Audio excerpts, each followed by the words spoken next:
Steel demand is softening, with volumes down by double digits. It seems the supercycle is officially over. We think it's probably the bottom of the market. We're not expecting a speedy recovery, Madison. It's Friday, the 25th of August, and you're watching Markets with Madison.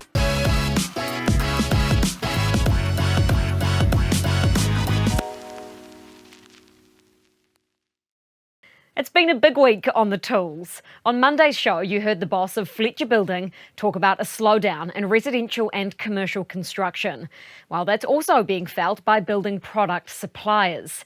Steel and Tube this week reported a near halving in net profit as demand falls and prices soften. So what's the outlook for this critical construction material?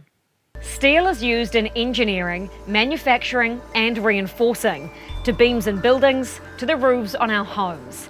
Its use has only increased after the Christchurch earthquake, with about 68% of the central buildings there rebuilt using steel. According to Comtrade, we imported $1.2 billion worth of iron and steel products last year. But we also make a lot of it ourselves.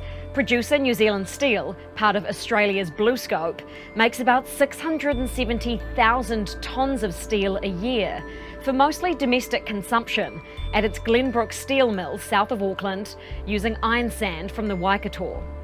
It supplies to all three NZX-listed steel companies, Fletcher Steel, Steel and Tube and Vulcan Steel. They're all considered steel distributors, but they're not all the same.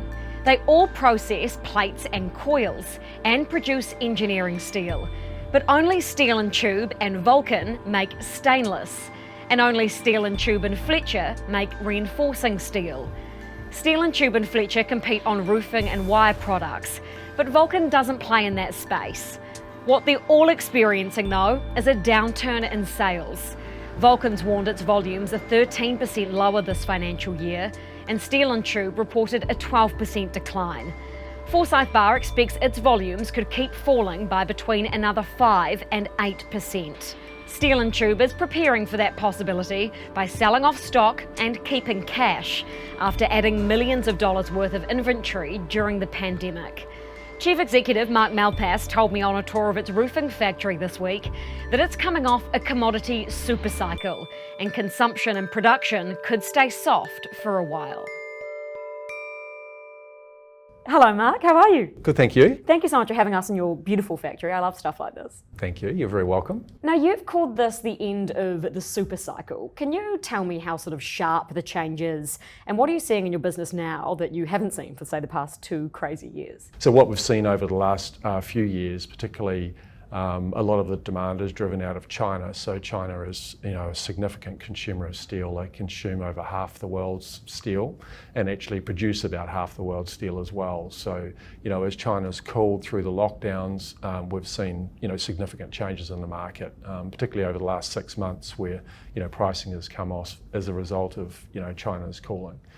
It's been interesting the last few months as we've seen government stimulus programs come to the fore. As interest rates last week were another presentation of that. We've also seen a lot of focus on construction projects in China to try and stimulate demand. There's also other moves afoot. At some point Ukraine will need rebuilding, so there'll be a lot of steel supplied there. It's interesting, both Ukraine and Russia we're supplying about 13% of the world's steel. So, with them out of the system effectively, that's also created some interesting supply-demand imbalances. And we're also seeing some changes just in terms of other, large sort of macro demand trends. So we're seeing, transport sector, a lot of investment going in there, renewable energy, we're seeing investment going in there.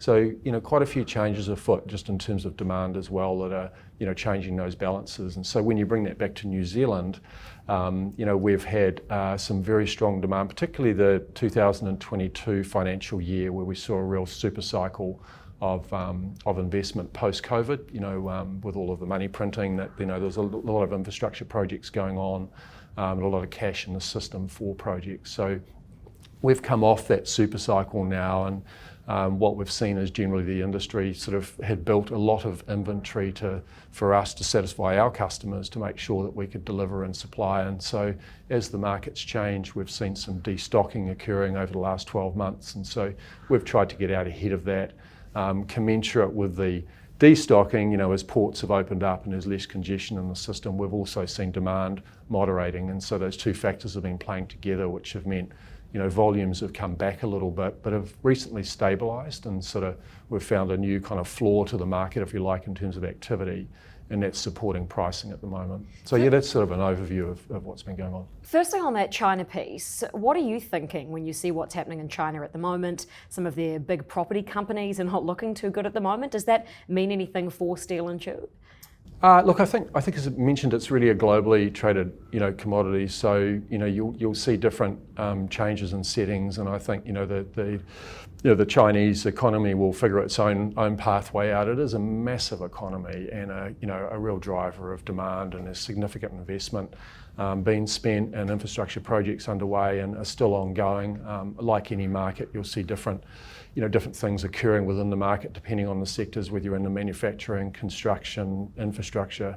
All of those things are at play in China right now, and I think what we have seen is the government's propensity to get involved and help stimulate that. We've seen a bunch of programs underway there, so we'll all have to wait and see how that plays out. But I guess what we have seen regionally is the steel mills have become very adaptive in terms of managing that demand, and so they'll throttle back demand. Where do you import most of your steel from? Are you really dependent on those steel mills out of China? Yeah, look, it varies. We're probably, I think last year we were about 45% was indigenous, so via New Zealand Steel or Pacific Steel, and then the balance was offshore. So that was through a host of mills. We're buying from a large number of mills throughout Asia, as far as Japan, through Thailand, China.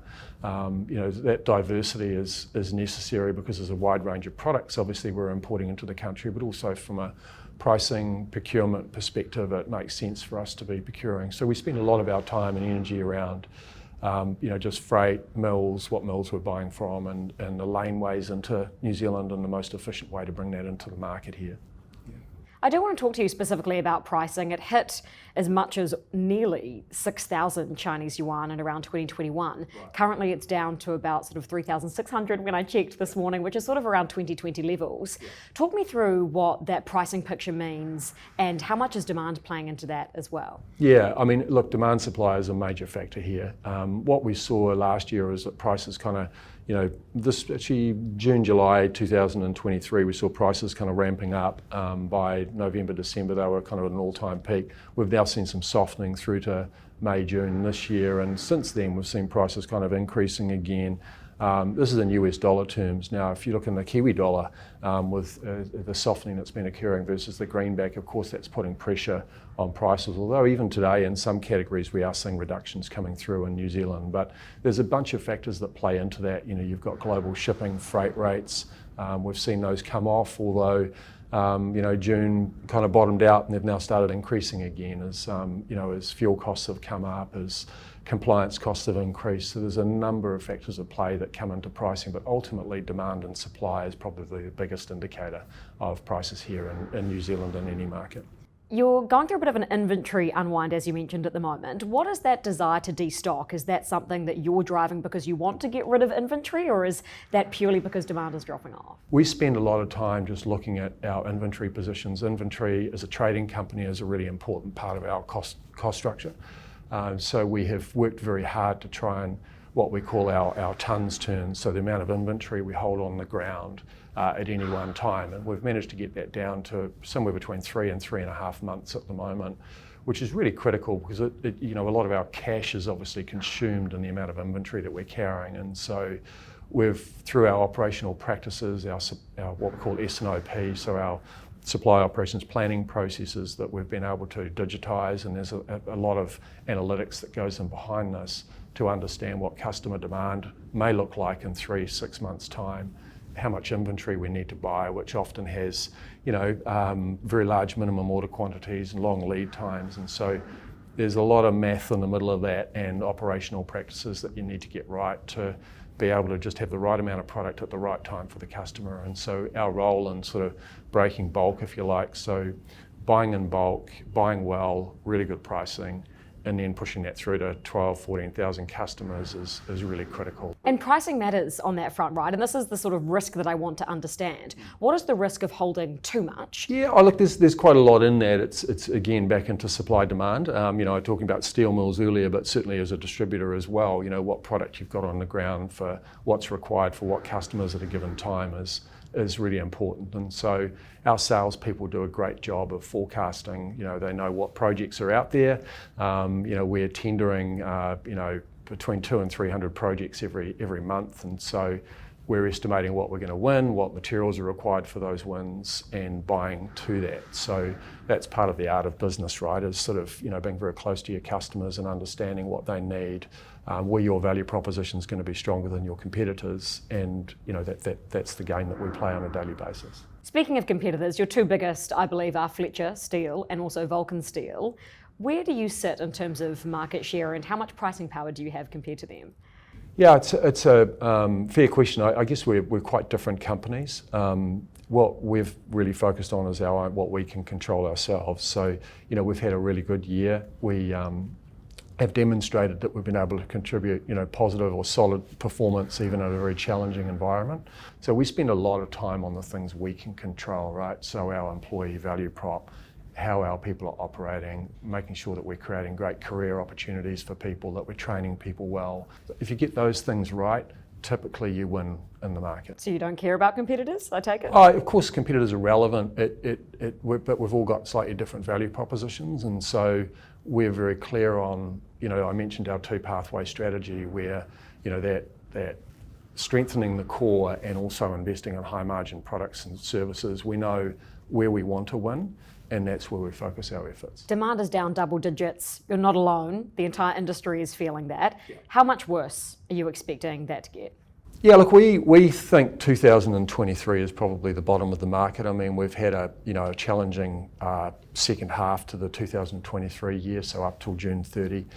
We see that continuing at least through past the election. So we see a fairly flat 2023. We think it's probably the bottom of the market. We're not expecting a speedy recovery, Madison. We think, that 2024 early, the second half of FY24 for us, we'll see some, positive trends coming through. There's quite a few sort of green shoots in the market, if you like. The commercial, we're quite exposed to a number of different sectors. So the commercial construction markets are fairly strong for us. It's a big part of our mix. A third of our kind of revenue is generated through commercial construction, and there's a lot of activity there. I mentioned, we're tendering sort of 250 projects a month.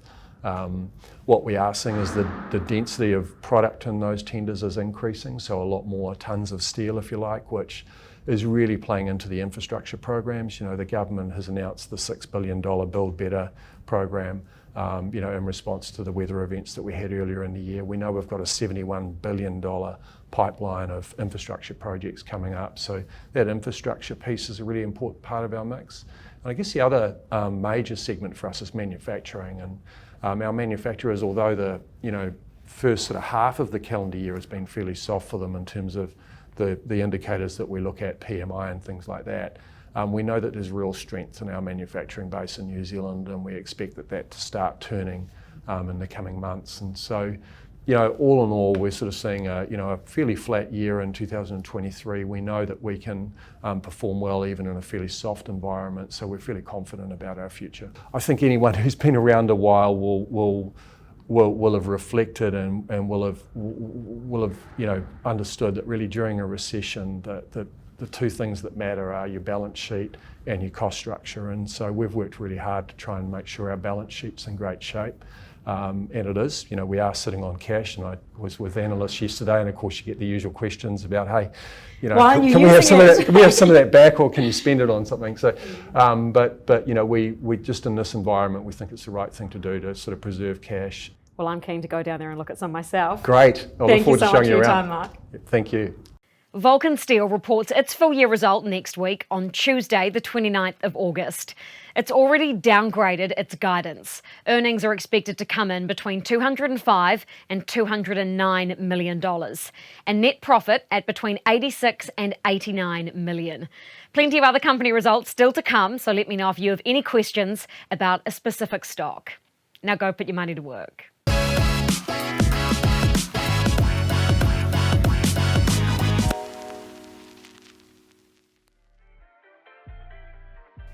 Thanks for watching Markets with Madison, the New Zealand Herald show for interested investors. If you want to stay up to date with financial markets, click the subscribe button below and you can watch our other episodes here. Stay up to date with all the business news and numbers as they land on nzherald.co.nz.